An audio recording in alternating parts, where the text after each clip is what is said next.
este documento es claramente el más extenso de los llamados Padres Apostólicos y, de hecho, también es más largo que cualquiera de los documentos que componen el Nuevo Testamento.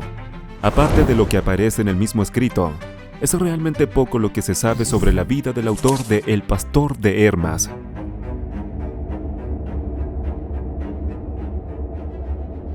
Quizá el otro documento en el que se habla de Hermas, como se le conoce al autor, es el Fragmento Muratoriano, un texto que probablemente se remonta al siglo II o III. Allí se afirma que Hermas escribió su libro mientras estaba en Roma, donde al parecer su hermano Pío era obispo. Se sabe que un hombre llamado Pío fue obispo en Roma hacia el 140 o 150 después de Cristo. Esto nos daría un marco histórico aproximado para la escritura de este documento. En la historia, Hermas habla de su vida y del desarrollo de las virtudes cristianas mientras cuenta su historia. También habla sobre su niñez diciendo que había sido esclavo y que su amo lo habría vendido a una mujer llamada Roda. En algún momento, Hermas ayudó a Roda a salir de un baño en un río, aparentemente mientras la codiciaba. Tiempo después, mientras estaba dormido, Hermas tuvo una visión en la que Roda le hacía ver que codiciarla había sido un gran pecado. La visión puso muy nervioso a Hermas, pero mientras sufría por su vergüenza, se le apareció una anciana que le dijo que no solo había errado por codiciar a Roda, sino también por no disciplinar a sus propios hijos y permitir que se corrompieran. La anciana continuó su exhortación diciéndole que había sido castigado por esas razones en sus negocios seculares. Al parecer, después de haber sido esclavo, Hermas obtuvo su libertad y se convirtió en un hombre rico. Posteriormente, la anciana leyó unas palabras que Hermas no comprendió muy bien, pero que indicaban que los últimos días se acercaban y que Dios castigaría a unos y premiaría a otros. A partir de ahí se despliegan una serie de visiones y revelaciones que Hermas dejaría consignadas en su libro. El Pastor de Hermas registra 5 visiones, 12 mandatos y 10 comparaciones.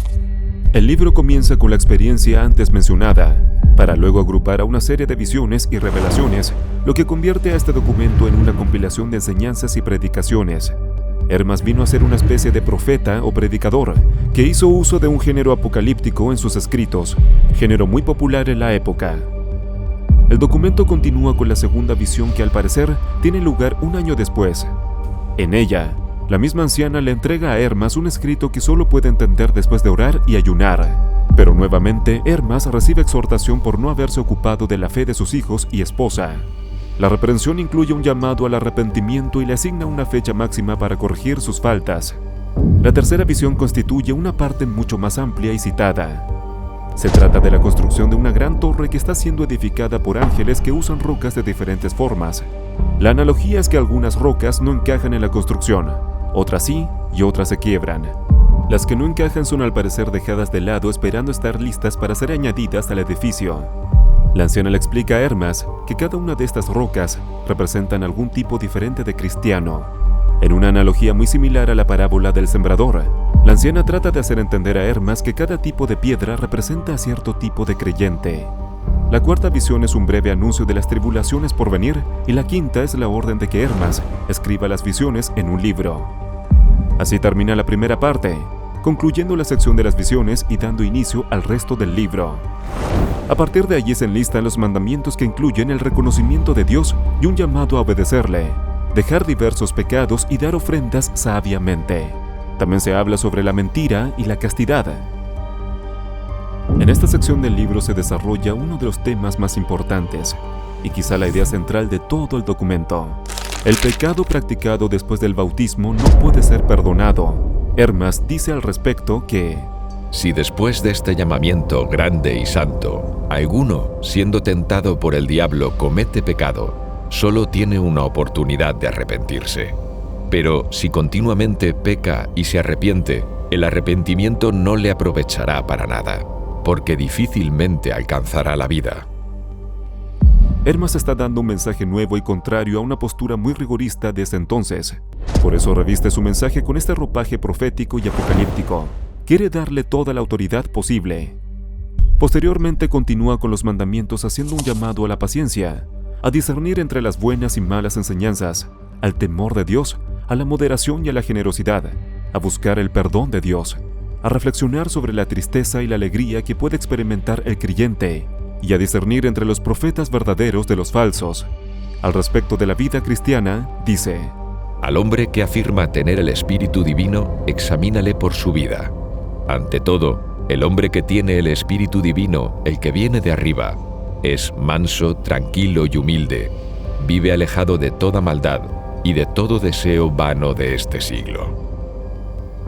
La sección de mandamientos concluye con una corta exhortación a abandonar los malos deseos y a practicar la justicia, la verdad y la mansedumbre. A esto le sigue un breve epílogo sobre guardar los mandamientos y alejarse de las influencias del diablo. A partir de ahí inicia la sección de las comparaciones o similitudes. La primera trata sobre la verdadera ciudadanía de los creyentes. La segunda es una exhortación a que los ricos compartan su riqueza con los más necesitados. La cuarta y la quinta hablan sobre la verdadera fe de aquellos que parecen estar muertos como los árboles en el invierno, pero que un día reverdecerán durante la primavera hasta el verano. La quinta comparación parece una remembranza de la parábola del señor de la viña, pero en este caso el siervo que quedó a cargo de la viña hizo más de lo que se le había pedido. También toca el tema del ayuno y cómo debería ser aplicado entre los creyentes.